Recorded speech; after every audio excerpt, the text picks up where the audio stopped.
imaging photonics, that's what we do day to day. But even then, with the animal, besides imaging like that, have you done any testing to ensure there is no toxicity that is affecting other cells? Like, have you thought about using zebrafish? That's something that No, we are using mice models. An embryo. We are directly using disease models. So we are actually putting in the disease state. I showed you the data. So we are actually putting in the CF lung disease state, COPD, smoke-induced lung. So we are actually putting in real murine models, which are the disease models. So that's what my last take-home message is.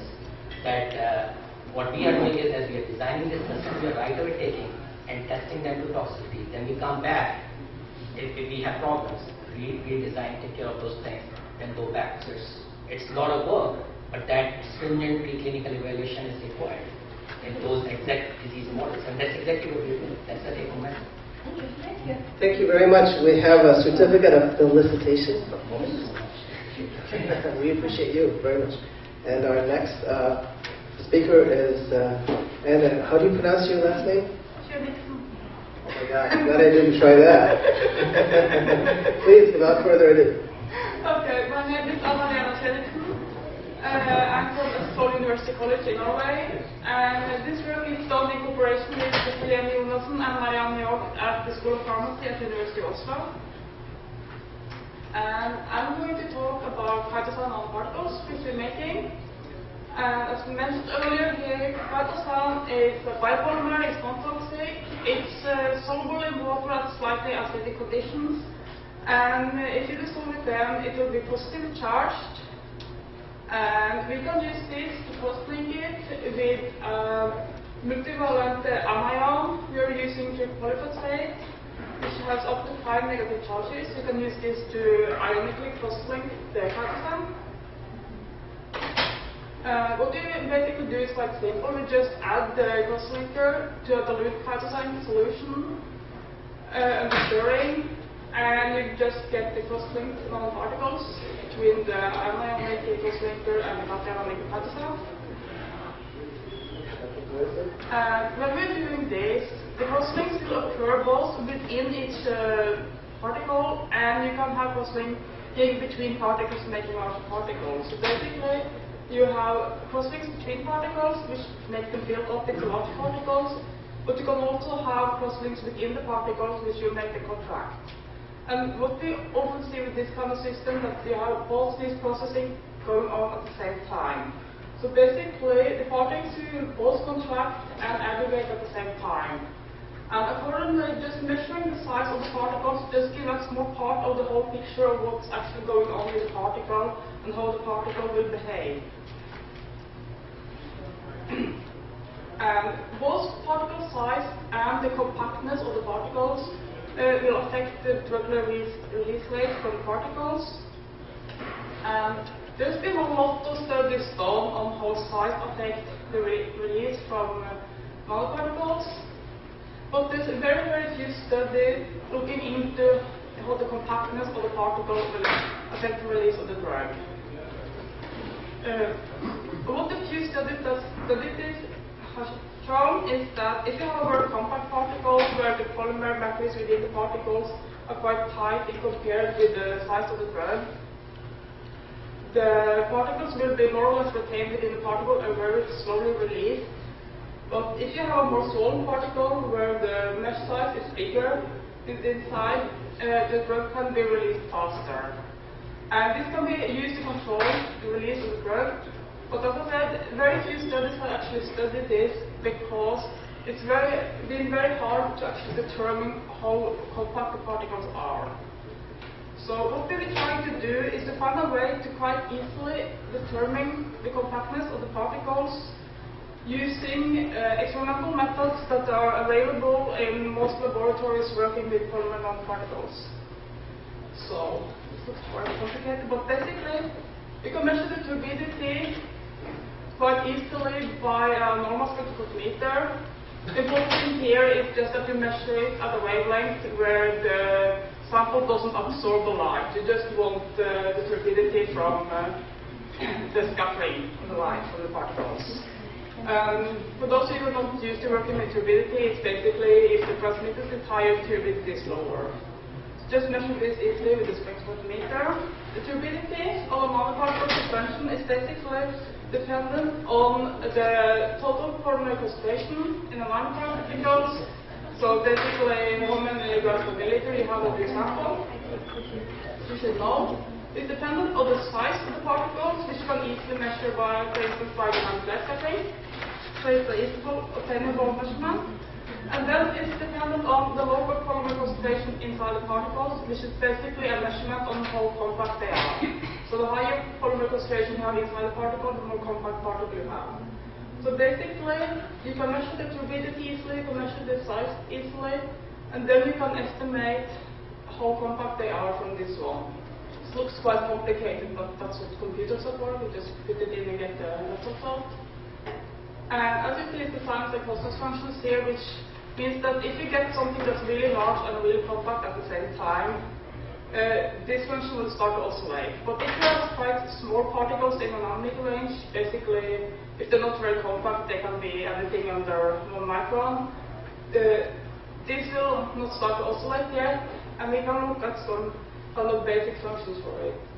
I'll show you the next slide. But first, one thing more, you can, if you already calculate this, you can also calculate aggregation number, that is how many polymer chains are in one particle. So you also get how many particles are aggregating together and how compact are they.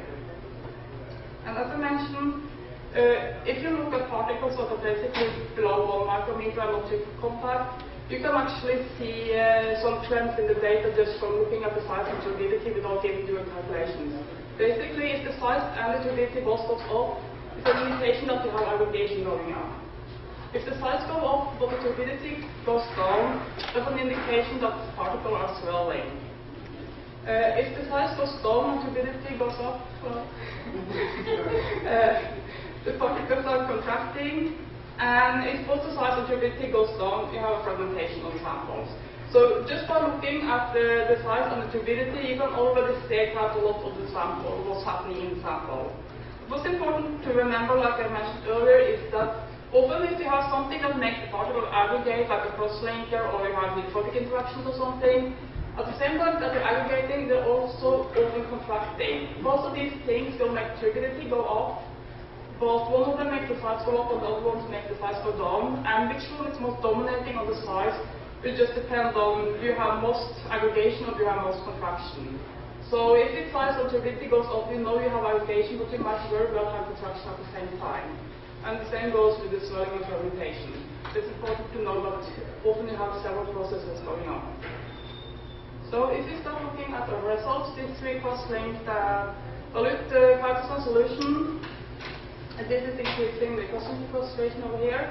We've done it in 3 different solvents to see what's happening in solvents. You have pure water and we have 2 different concentrations on sodium chloride. And first of all, what we see is that if you cross-link them in pure water, you just get these enormous sized things we don't really want. They're really big. And at high cross-linking concentration, you just get a precipitation at once. You don't even get the parts, you just get something that's segmented down. So water doesn't seem to be a nice solvent for making our particles. I'll come back to what we think is happening in this. So we just enlarge this area here to see what's happening. With the particles formed in the salt solution, we can see that the radius is going to a maximum. And that's what I was talking about. This is probably because you have a competition between aggregation and contraction of the particles. So if the size goes up or down, depends on which one is more dominating in this sample. And when compared to the turbidity, we see that the turbidity goes up when we increase the cross-linking concentration. As I said, both the contraction and aggregation will make turbidity go up. And so this is, again, clearly an indication of competition between these 2 processes. What's very interesting is that these particles in water, but they're really, really large, have a very low turbidity value. It's actually lower than some of the others. A very low turbidity value and a very large particle is indicating of something that has a very open structure. And the reason for the very open structure from the water is that Kjoniksen is charged. So the charges repel each other and you get a very swollen structure. And then you make very large particles of the swollen, and they don't get turbine because they're very swollen, but they do get very large. So then we calculated the local polymer concentration inside the particle with what the equation showed you. And this is the measure of how compact they are. And as we expected, when we increase the cross-linking concentration, it gets more and more compact because you get more and more cross-links within the particles. Also, when we have a higher concentration of salt, you solve when you make them, they also get more compact. That is because the salt in the solution will screen out the charges on the polymer, so you have less corrosive forces and they will contract into more contracted aggregates. And then they get more compact. You can also look at the aggregation numbers. Again, aggregation numbers go up when you increase the cross-linking concentration, you have more cross-linkers to cross-link them together. Interestingly, the most cross-linked ones are the ones made in pure water, which is why they're very large. They both have very high aggregation numbers and very low compactness. Both of them make it very large. The reason for them being the highest aggregation number is probably because since you don't have any excess salt in the solution, you have a lot of charges of the cytosine, which makes it very easily bind to the cross-linker. So once it meets the cross-linker, it just binds on the surface of the particle, and when it meets another particle, they stick together, and that way you make a very large particle very fast. When you add salt to the sample, you screen out some of the charges, so there's a competition between the sodium chloride and the PPP for associating with the particles, so they don't stick together that easily, and you will have a lower aggregation number. And it can also cross-link more easily within the particles because the TPP actually can diffuse a bit inside the particles before it finds somewhere to attach. Now, if we increase the salt concentration even more, the aggregation number actually goes up again. And this is because now we screen a lot of the charges.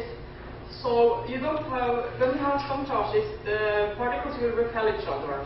When you screen more of it, you don't have the repulsion between the particles, so they can much easier attach to each other. And then you have a higher aggregation number again. So as we looked here, this one precipitates quite easily. And if you want to make a formulation, you want something that's stable. So you wondered, what about the others? Are they stable over time, or will something happen to them too? So we studied them over time. The last slide were measured after 1 day after preparation. We also measured them 1 week and 1 month after preparation. And what we observed is that a few of them will phase separate after 1 month. That's why we don't have the points there. The ones that phase separate are the ones that have the highest cross-linking concentrations, and especially also for high sodium chloride concentrations will promote aggregation and separation. And you see the ones that are phase separated a long times also have a tendency to grow with time. From 1 day to 1 week they get larger, and then they phase separate at longer times. The other ones are more stable. But it's not the size alone that makes them precipitate out of the sample, because if you compare with the water one, they are much larger than what we have done here, but they still are very clear solutions even after 1 month. You can't see anything by eye at all. They just look totally optically clear, no sedimentation at all. So there's more than just the size that's making this. And other things that of course will affect this is the compactness. So if you look what's happening with the compactness over time, this is just the same what we had earlier. You can see that for the ones that are precipitating, some of them are also getting more compact, and you would expect a more compact particle to sediment more easily because it has a higher density compared to the solvent. An interesting thing we found was this one. It actually gets less compact over time, which surprised us somewhat because there's no reason for anything with the cross-linking process going on to actually start swelling. So what we think is happening with this one is that when you have a quite low compactness of the particles, when they touch each other, they deform and make a new particle that's more or less homogeneous. When you get something with a very high local concentration inside the particles, you're starting to get something like hard sphere. So instead of deforming and making new homogeneous particles, they aggregate like hard spheres like this, and then you get these voids in between them that you can't really fill up because they can't deform. And of course, the total polymer concentration inside this new particle is a lower compactness than the particle themselves because of these voids. And that's why this one actually goes downwards. So, then we start looking at, we know that both the compactness and the size will affect web-rich sediment. And we try to find out, is there a way we can kind of combine this one, which one has most effect. So, standard kind of rate of sedimentation by Stokes law of fast sediment is basically dependent on the square of the size, and it's dependent on the differences in density between the particles and the solvent. And of course, the density of particle will depend on the local polymer concentration inside the particle. The more polymer you have in the particle, of course, the more density you will have in it. So, what's counteracting this one? One of the major things you can have there is that in addition to particles moving downwards, they of course have Brownian motion. So they will move randomly around in the sample. And if the Brownian motion is a lot larger than the sedimentation, it will suppress the sedimentation rate.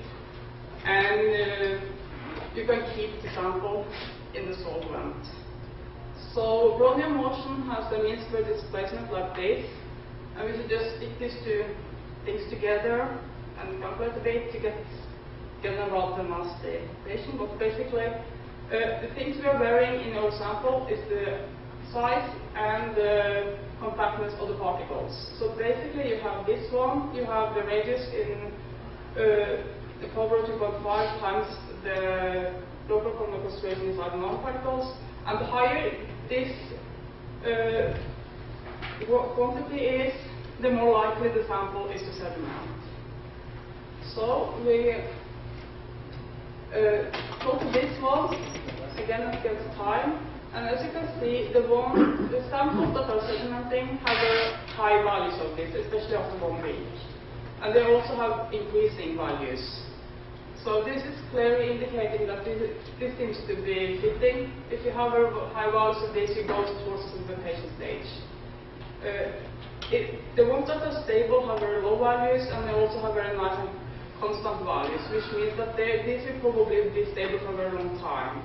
Things like this one that has relatively low values but are slightly increasing might actually sediment at very long times, even though it's stable for a month.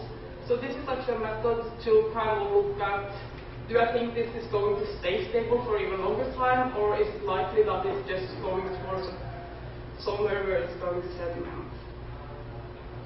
So, to sum up, if you make mass nanoparticles, if you make them in the presence of sodium chloride, if you just try to make them in pure water, you just get these huge micro-sized clusters, we don't want. We can tune the particle size, the compactness of the particle, and aggregation number by playing around with the sodium chloride concentration, the cosmic concentration, and I haven't shown this here, but we can also play around with the Kjoniksen concentration.